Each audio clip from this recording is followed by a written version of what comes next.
આબુ પર પર્વતારોહણ શિબિરમાં આવેલા સલોની અને કનોજ ખભે દોરડા ભરાવી સ્ફૂર્તિથી ચાલ્યા આવે છે. એમની વચ્ચે એક બાળપણના સ્નેહી નરેનને જોઈને મનીષા ભાષણ કરતા અટકી ગયેલી.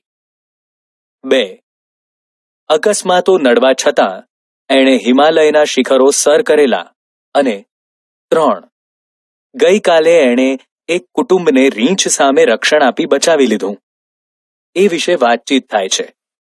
એ બંને હવે વનાધિકારી નરેનના નિવાસે આવી પહોંચ્યા છે.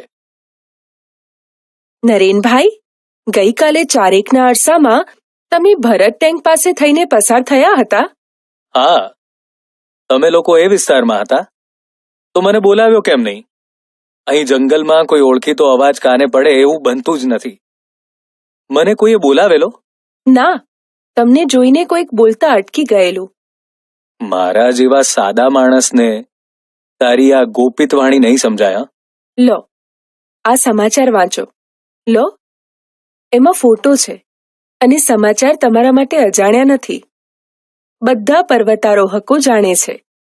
દીદીએ રીંછના હુમલામાંથી પેલા સુરતી કુટુંબને બચાવ્યું નહોતું? અહીંના રીંછ વિશે તો નરેનભાઈ જાણતા જ હશે. હા, એ માનવભક્ષી નથી હોતા.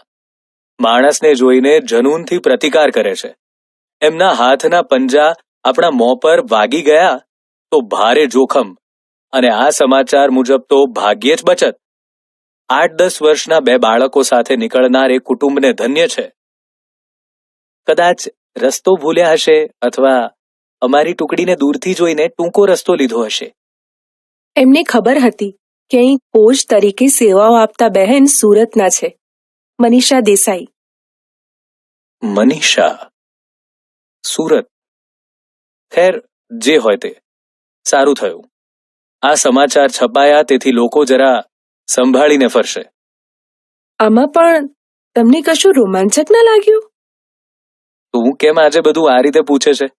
છે શું સલોની? એ જ કે હું પૂછું છું એ બધું એળે જાય છે. તમે આવા શુષ્ક ક્યારથી થઈ ગયા? મમ્મી તો કહેતી હતી કે મામાના નરેનભાઈ મોટા કવિ થશે.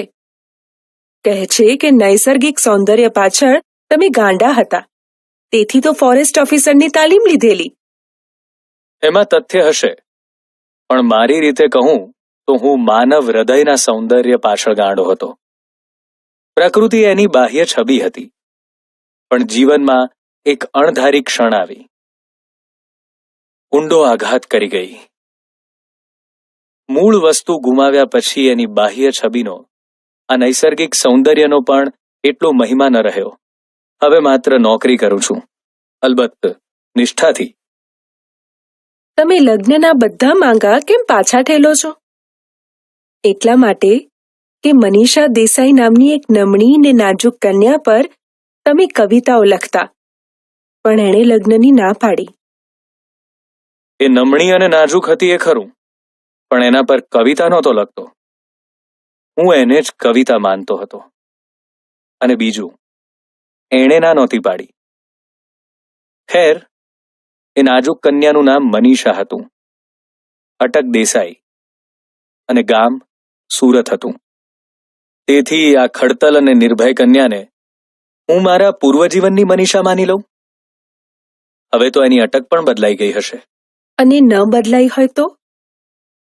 જે વ્યક્તિ નાજુક અને નમણી હોય એ જ ખડતલ અને નિર્ભય ન થઈ શકે? આ મુદ્દા પર જ તો અમને કુમારી મનીષા દેસાઈએ એક દિવસ ભાષણ આપેલું. જુઓ, જરા ફોટો ધ્યાનથી જુઓ. આંખો તો એવી જ છે, પણ સૈનિક બાળા જેવો યુનિફોર્મ? ના ના, સલોની એ ન હોય. તમે આ ફોટા સાથે તમારી કલ્પના મૂર્તિને સરખાવો છો કે મૂળ વસ્તુને, મનીષા દેસાઈને? એ મનીષાનું આવું રૂપાંતર? મારે અભિનંદન આપવા આવવું જોઈએ, જો ખાતરી થાય કે... પ્રયત્ન કરી જોઈએ. મનીષાબેનને ખ્યાલ ના આવે એ રીતે. કનોજ, તું આનંદને અહીં મોકલશે? હું પછી એની સાથે કેમ્પ પર આવી જઈશ. ચાલો વરંડામાં બેસીએ. સૂર્યનો પ્રકાશ છે ત્યાં સુધીમાં તમારા બંગલાના ફૂલછોડની શોભા જોઈએ. તું ચાલ, ખુરશીઓ હું લાવું છું. મારી અત્યાર સુધીની નોકરીમાં આ સૌથી સુંદર મકાન મળ્યું છે. જાણે કે હું અહીંનો માનવંતો મહેમાન ન હોઉં. અરે, પેલો ગુલમોહર કેવો ખીલ્યો છે! એની ઉંમર ખબર છે? આપણા બંનેની ઉંમરના સરવાળાથી પણ વધારે હશે. નજર પડી ત્યારે મને પણ આવો જ પ્રશ્ન થયેલો. આટલું ઘરડું ઝાડ આટલું પ્રફુલ્લિત થઈ શકે? અરે, આ પેલો દોડતો આવે એ તો મનીષાનો નાનો ભાઈ. આટલા વર્ષે બાળક જ રહ્યો. બરાબર 4-4.5 વર્ષે હું એને જોઉં છું. હવે કંઈ બાકી છે ખાતરી કરી લેવામાં? હા, મૂળ વસ્તુ, મનીષાનું મન. તમને દૂરથી જોતા જ જેની વાણી ખોવાઈ ગયેલી. તેના મન વિશે બાતમી આપનાર મારાથી ચડિયાતું તમને મળવાનું નથી. એ તમને ચાહે છે. એના પ્રેમમાંથી જ એનું આ શૌર્ય જાગ્યું હશે. શક્ય છે. હા, આનંદ, કેમ આમ દોડતો આવ્યો? અહીં આવ્યા પછી એ ચાલવાનું ભૂલી ગયા છે. બસ દોડે છે. આજે તો કારણ પણ હતું. કનોજે કહ્યું કે મને અહીં બોલાવ્યો છે. તમને મળીને પાછું બસ સ્ટેન્ડે જવું છે. તાર હતો, પપ્પા આવવાના છે. હું અને દીદી એમને લેવા જતા હતા. ત્યાં કનોજે અમારી કાર રોકી અને એ મારી જગ્યાએ ગયો. પણ તારા પપ્પા આમ એકાએક? આ મનીષાના પરાક્રમ વિશે છાપામાં વાંચ્યું હશે. અભિનંદન આપવા પધારતા હશે. મનીષા કોણ? તમે પૂછો છો મનીષા કોણ? એની હાજરીમાં એવો પ્રશ્ન ન કરતા, નહીં તો એ આત્મહત્યા કરશે. અત્યાર સુધી જીવી છે તો હવે કદાપી એવું ન કરે. દીદીનું ભલું પૂછવું. અહીંના ઊંચામાં ઊંચા શિખર પર જઈને કૂદે. જેને કાજે આવું આકરું તપ કરીને સિદ્ધિ મેળવી, એ પૂછે કે મનીષા કોણ, તો પછી ખરેખર હું તો ભૂતકાળ બાદ કરીને જીવતો હતો. મનીષા યાદ કરીને જીવતી હતી. ખરેખર તો એમ કહેવું જોઈએ કે એ ભવિષ્ય માટે જીવતી હતી. પપ્પાએ તમારી સાથે એની સગાઈની ના પાડી એનો આઘાત સમજવાની ત્યારે મારી ઉંમર ન હતી. છતાંય મેં એની તરફેણમાં દલીલ કરી હતી. પપ્પાએ મને કહેલું, જા, મનીને કહે કે એક ગરોળી પકડી લાવે. તુરત હા પાડી દઉં. એમની વાત સાચી હતી. મનીષા ત્યારે સુકુમાર તો હતી જ, ડરપોક પણ હતી. પપ્પાને ખાતરી હતી કે સિંહની એકાદ ત્રાડ સાંભળીને જ મનીષા મરી જશે અને નરેન્દ્ર કુમારે વિધુરનું જીવન જીવવું પડશે. પણ હવે આખી વાત બદલાઈ ગઈ છે. પપ્પા ઘણા વખતથી તમારું સરનામું શોધતા હતા. એ મનીષા પાસેથી જાણશે તો સીધા અહીં જ આવશે. આ બધું માન્યામાં આવે એવું નથી. વધુ પડતું સારું લાગે છે. જેને માટેની મારી યોગ્યતા મેં કદી કલ્પી પણ ન હતી. દીદી હોર્ન વગાડતી લાગે છે. હું જાઉં. ખરેખર તો મારે જવું જોઈએ, પણ જો એ અહીં આવવા માંગતા ન હોય તો કહેજો કે કાલે સવારે અભિનંદન આપવા કેમ્પ પર આવીશ. 5 વાગે અમે તાલીમ માટે નીકળી જઈએ છીએ. અને 10:30 આવી જાવશો. ખબર તો ઘણી રાખો છો. મારી જવાબદારીનો ભાગ છે. સલોની, ચાલ, તારે નથી આવવું? કેમ? દીદી અહીં નથી આવતા? એ તો આવે છે, પણ હું અને આનંદ વિરાટ બાબુને ગેસ્ટ હાઉસમાં મૂકવા જઈએ છીએ. એમને નરેનભાઈ વિશે કશી ખબર નથી? દીદીએ કશું કહ્યું નથી. તો જીપ અહીં કેમ લાવ્યા? આનંદને તને લેવા. ચાલ, આવજો નરેનભાઈ. આવજો. સલોની અને કનોજ જાય છે. નરેન થોડાક ડગલા ચાલે છે. જીપ ઉપડવાનો અવાજ. અરે, એક માણસને મૂકીને જીપ ઉપડી ગઈ. શું એને માટે એમાં જગા નહીં હોય કે એ મનીષા હશે? ઓહ, અહીં જ આવે છે. આવ મનીષા.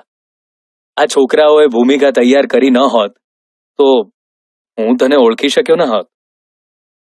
તું તો જાણે કે સુંદરીમાંથી શક્તિ બની ગઈ છે. તે એક કુટુંબને બચાવ્યું એ બદલ અભિનંદન. આભાર. મને હતું કે આ સ્વરૂપે જોઈને તું મને ભેટી પડશે. તું પહેલા એટલી સુકુમાર હતી કે તારા તેજની અદબ રાખવાનું મન થાય. સાચે જ એક એક પલકારે પ્રશ્ન થયા કરે છે. આવેશથી ભેટી પડતા પણ સંકોચ થાય. અને હવે તું દીપ્તિવંત લાગે છે કે તું એ જ મનીષા છે. છું અને નથી. નહોતી તે થઈ શકી એનો આનંદ છે. ગરોળીથી ડરનાર હવે મગર સાથે પણ લડી શકે એમ છે. બહુ આનંદ થયો તને આમ ખડતલ થયેલી જોઈને. પણ મારા પપ્પાને થયો છે એટલો નહીં. બસ સ્ટેન્ડ પર એમણે મને ઉચકી લીધી અને બધા પેસેન્જરોને બતાવી. ગાંડા માણસની જેમ મોટેથી બબડાટ કર્યો. બધા ભેગા થઈ ગયા અને એમને પોતાનું ઓડિયન્સ બનાવીને ભાષણ કર્યું. એમાં સાત્રનો પણ હવાલો આપ્યો. કહ્યું કે કાયર માણસ બહાદુર થઈ શકે છે, સુકુમાર શક્તિશાળી થઈ શકે છે. એક શેર પણ બોલ્યા ઇકબાલનો. અચ્છા. खुदी को कर बुलंद इतना कि हर तकदीर से पहले खुदा बंदे से खुद पूछे बता तेरी रजा क्या है. વાહ, હું ત્યાં હાજર હોત તો તારી પ્રશંસા સાંભળીને ધન્ય થઈ જાત. અથવા મારા પપ્પાને સીધા દવાખાને લઈ જાત. આવેશ શમી જતા એ રડવા લાગ્યા.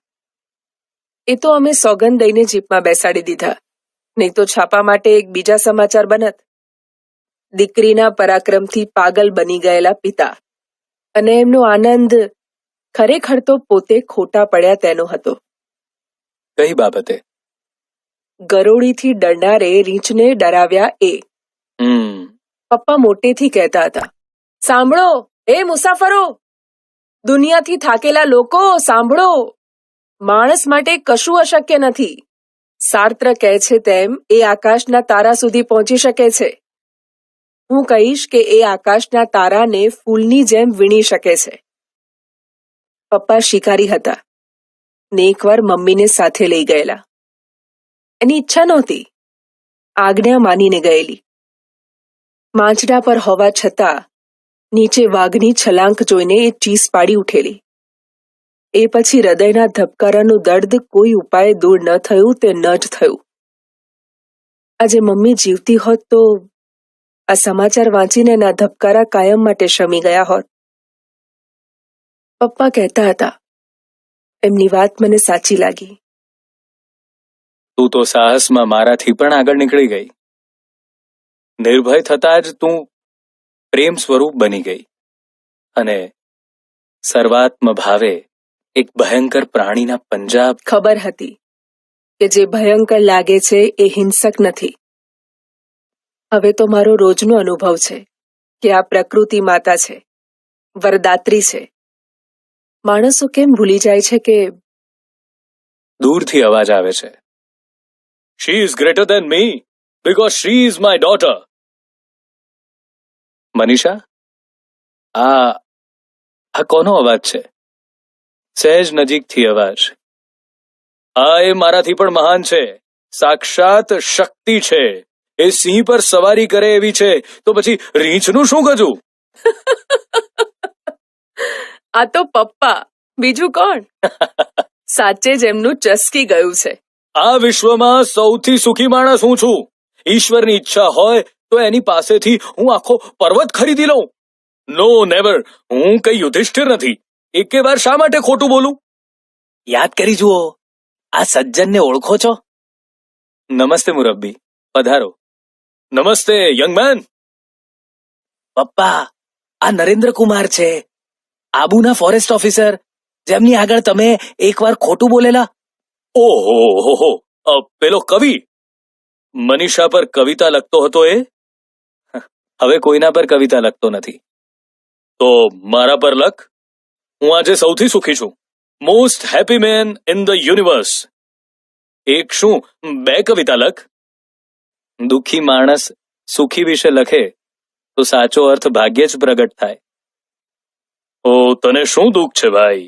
આ મારી પરી જેવી નાજુક છોકરી તારું નામ રટી રટીને તપ કરતી રહી અને એક પછી એક શિખર જીતતી રહી ને તું તારી જાતને દુઃખી માને છે. પપ્પા, એમનું દુઃખ દૂર કરવાનો ઉપાય તમારા હાથમાં છે. શું મનીષા, આ તારો તોફાની ભાઈ સાચું કહેશે? તારું મૌન સંમતિ સૂચવે છે. અલ્યા છોકરાઓ, પેલી મીઠાઈ લાવો અને આનંદ તું જીપ લઈને જા. કોઈ જોશી બોશીને પકડીને ઉઠાવી લાવ. પણ પપ્પા, 5 વર્ષ સુધી કોઈ કોઈને યાદ રાખી શકે? હજી ક્યાં 5 પૂરા થયા છે? 6 માસ બાકી છે. એ પહેલા તો હું તમને પરણાવી દઈશ. એની ઉતાવળ નથી. મનીષા મનમાં હતી, છે અને રહેશે. જો પ્રેમ કોઈ મુદતી વસ્તુ હોત તો અમે આમ શિખરો ભણી ગતિ કરી ન હોત. રહેવા દે આનંદ.